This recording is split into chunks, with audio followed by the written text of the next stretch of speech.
Saudara-saudara kaum muslimin rahimakumullah, saya katakan tadi, perang yang kita hadapi di zaman sekarang adalah perang akidah.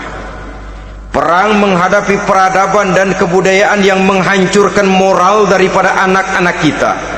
Perang menghadapi banjirnya maksiat dan munkarat, yang di tengah-tengah itu, di samping berkewajiban menjaga diri dan keluarga, kita pun juga berkewajiban menjaga anak-anak kita, generasi yang akan datang, mengarahkan dan mendidik mereka sesuai dengan yang dikehendaki oleh Allah Subhanahu wa ta'ala.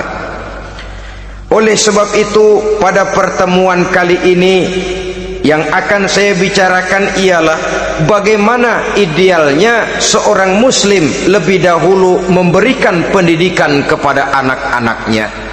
Di tengah satu situasi dan kondisi di mana serbuan datang silih berganti melanda dan menghantam umat Islam, kemana anak-anak kita ini harus kita arahkan? Karena kita orang tua mempunyai tanggung jawab. Anak adalah amanah, menyia-nyiakan amanah adalah dosa, dan dosa itu merupakan satu dosa yang besar. Bahkan orang tua bisa saja masuk neraka kalau tidak bertanggung jawab tentang anak-anaknya. Satu riwayat menjelaskan, ada orang soleh, ngajinya cukup, sholatnya cukup, puasanya cukup, zakatnya cukup, di mana ada majelis taklim hadir, baca Quran hobi, fitnah orang tidak pernah. Di akhirat setelah disidang dia ternyata lebih banyak kebaikannya daripada kejahatannya, maka dia pun diperintahkan dan dipersilahkan masuk ke dalam surga. Giliran anaknya disidang, biang okem nih anak. Ditanya, siapa Tuhanmu? Tidak tahu. Siapa nabimu? Ente nyaho. Apa kitabmu? Ora gelem. Kamu pernah sholat? Tidak. Zakat? Tidak. Puasa? Tidak. Judi? Hobi. Zina? Tiap malam. Mabuk? Berat. Wah, brengsek kamu. Kebaikan tidak ada barang sedikit pun, sementara kesalahan dan dosa berlipat ganda. Kamu neraka. Anak ini protes. Benar, saya tidak kenal siapa Tuhan saya. Saya tidak tahu siapa Nabi saya. Saya tidak tahu kitab suci dan kiblat saya. Saya tidak sholat, tidak zakat, tidak puasa. Tiap malam saya judi, saya zina, saya mabuk. Tapi saya kerjakan semua itu karena saya tidak tahu, dan orang tua saya tidak pernah memberitahu saya. Dia enak-enakan hadir di majelis taklim, saya nyekek botol, didiemin saja. Dia enak-enakan baca Quran, saya zina, didiamkan saja. Saya bukan tidak mau, orang tua saya sama sekali tidak pernah mendidik saya. Dia mau benar sendiri. Maka kalau sekarang saya harus masuk ke dalam neraka, saya menuntut agar orang tua saya ikut sama-sama bergabung dengan saya ke dalam neraka. Gara-gara dia tuh saya jadi begini. Orang tuamu yang mana? Tuh, yang barusan mau ke surga. Ini orang tua yang sudah mau berangkat ke surga dipanggil. Sebentar dulu mas. Ini benar anak kamu? Iya pak. Waktu di dunia kamu tidak pernah ajarin dia ngaji? Sampai dia tidak kenal Tuhannya, tidak kenal nabinya, tidak kenal kiblat dan kitab sucinya? Iya pak. Dia tidak sholat, kamu diamkan saja. Dia tidak puasa, tidak zakat, kamu bersikap masa bodoh. Bahkan dia judi, dia zina, dia mabuk, kamu pun berdiam diri saja. Iya pak. Tahukah kamu bahwa anak ini adalah amanah?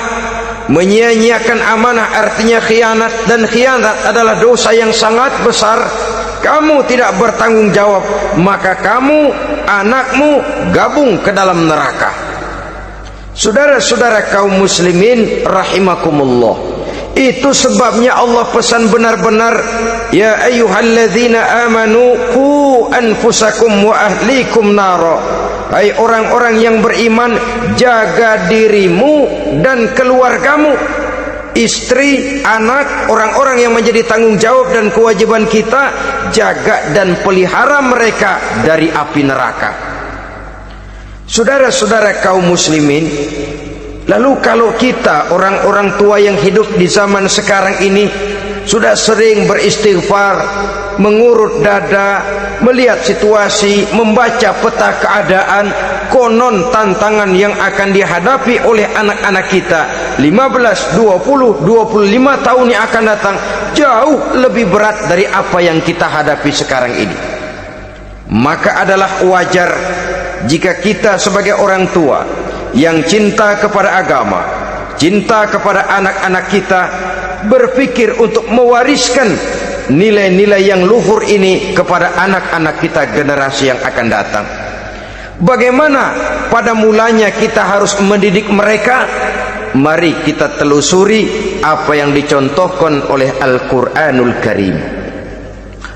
Orang-orang tua bijaksana yang diceritakan dalam Al-Quran, kalau sudah berpikir tentang anak-anaknya, generasi yang akan datang, pendidikan pertama yang diberikan kepada anaknya ternyata adalah persoalan akidah.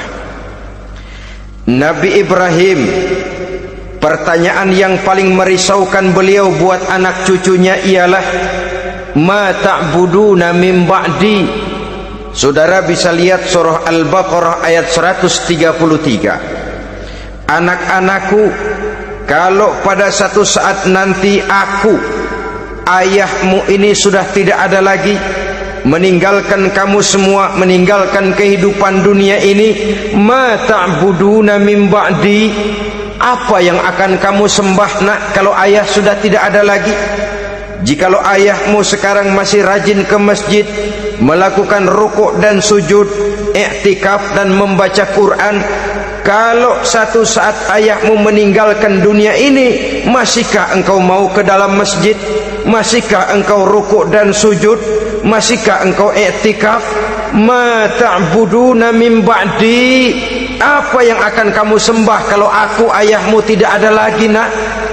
Ditanamkan bukan hanya keyakinan bertauhid, sekaligus juga menyembah kepada Allah yang kita yakinkan dengan tauhid itu tadi.